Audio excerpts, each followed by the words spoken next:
आता आपण पाहणार आहोत क्वेश्चन नंबर 6. Prove that. मी तुम्हाला हे म्हणायच्या अगोदरच म्हणते तुम्हाला की असा प्रश्न असेल तो सगळ्यात शेवटी सोडवा किंवा तो ऑप्शनला ठेवा आणि मग तो जर तुम्हाला वेळ मिळाला, तुम्हाला असेल ज्या वेळेला की तर बाबा आता आपण हा प्रश्न सोडवू शकतो, सगळे प्रश्न सोडवून झालेले आहेत, एकदा चेकआउट करून जाईल तरी आपल्याकडे वेळ उरला तर हा प्रूव्ह दॅटचा जो क्वेश्चन आहे तो सोडवा. वेळ मिळाला तरचा हिशोब नाहीच आहे, आपल्याला वेळ असणारच आणि त्यामध्ये मग तो सोडवायचाच आहे. फक्त सर्वात शेवटी सोडवा, कारण जर का तुम्ही हा सोडत बसतात आणि जर का पुढे पाठी झालं, व्यवस्थित पटकन सोडवता नाही आलं तर पुढचे प्रश्नावरती त्याचा परिणाम होऊ शकतो, म्हणून हा शेवटी सोडवा. ठीक आहे. आता बघूया आपण त्यामधला फर्स्ट क्वेश्चन काय. Sine square theta upon cos theta plus cos theta equal to sec theta. आपला LHS काय आहे, म्हणजे लेफ्ट हँड साईड काय आपली sine square theta plus cos square theta upon cos theta. आता आपण लिहून घेतलेलं आहे sine square theta plus cos square theta is equal to 1. म्हणून आपण लिहिलं 1 upon cos theta. Sec theta. आता 1 अपॉन कॉस टीटा म्हणजे काय होतं, सेक टीटा होतं, कारण देअरफॉर कॉस काय 1 upon cos theta is equal to sec theta. मग आपण लिहून घेतलं सेक टीटा. सेक टीटाच आहे आपला RHS, लिहून घेतला sec theta is equal to RHS. Therefore sine square theta upon cos square theta plus cos theta is equal to sec theta.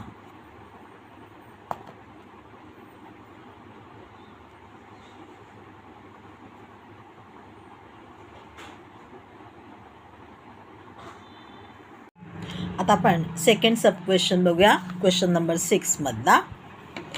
Cos square theta in the bracket 1 plus tan square theta equal to 1. आपला LHS काय आहे, left hand side cos square theta in the bracket 1 plus tan square theta. मग मी cos square theta as it is लिहून घेतला, ते कोणतीही sine नाही आहे म्हणजे इंटूची साईन आहे, आणि 1 plus tan square theta is equal to काय आहे तर सेक स्क्वेअर टीटा आहे, म्हणून मी लिहून घेतलं सेक स्क्वेअर टीटा आणि ते क्रॉस लिहून घेतला. आता cos square theta into sec square theta equal to 1, म्हणून मी ते लिहून घेतलं 1. आपला RHS काय आहे 1 आहे, म्हणजे देअरफॉर काय झालं LHS is equal to RHS cos square theta in the bracket 1 plus tan square theta equal to 1. आता आपण बघणार आहोत third sub question of question number 6. In the square root 1 minus sine theta upon 1 plus sine theta equal to sec theta minus tan theta. आपला LHS काय आहे in the square root 1 minus sine theta upon 1 plus sine theta लिहून घेतलेला आहे आपण. आता ह्याला आपल्याला काहीतरी असं करावं लागेल की ज्याच्यामुळे आपल्याला काहीतरी इक्विवॅलंट येईल, म्हणून मी काय केलेलं आहे डिनॉमिनेटर जो आहे तो रॅशनलाइज करून घेतलेला आहे. म्हणजे काय केलेलं आहे मी तर 1 प्लस साइन टीटा आहे तर त्याला मल्टिप्लाय केले कशाने करून घेतलेलं आहे 1 मायनस साइन टीटाने करून घेतलेलं आहे. मग मी इथे लिहिलं 1 minus sine theta upon 1 plus sine theta into 1 minus sine theta upon 1 minus sine theta. मग काय झालं मल्टिप्लिकेशन झाल्यानंतर 1 minus sine theta the whole square minus 1 in minus sine square theta, कारण इथे प्लस आहे इथे मायनस आहे, म्हणजे काय झाला minus A square minus B square is equal to A plus B into A minus B. त्या हिशोबाने आपण हा 1 मायनस साइन स्क्वेअर टीटा लिहून घेतलेला आहे.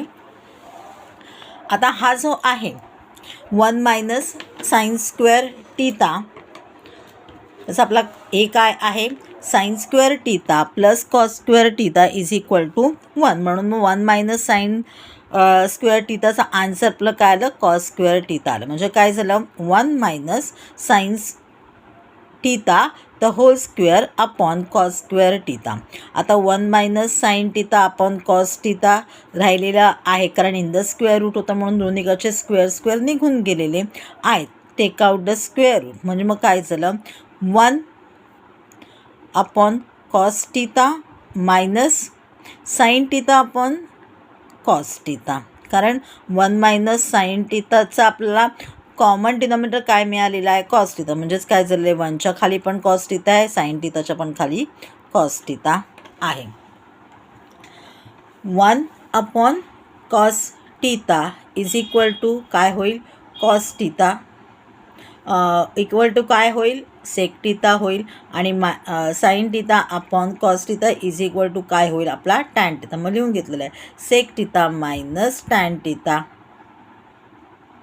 आणि मग लिहून घेतलं हा आपला काय आहे, RHS आहे, sec theta minus sine theta. Therefore काय झालं, LHS is equal to RHS.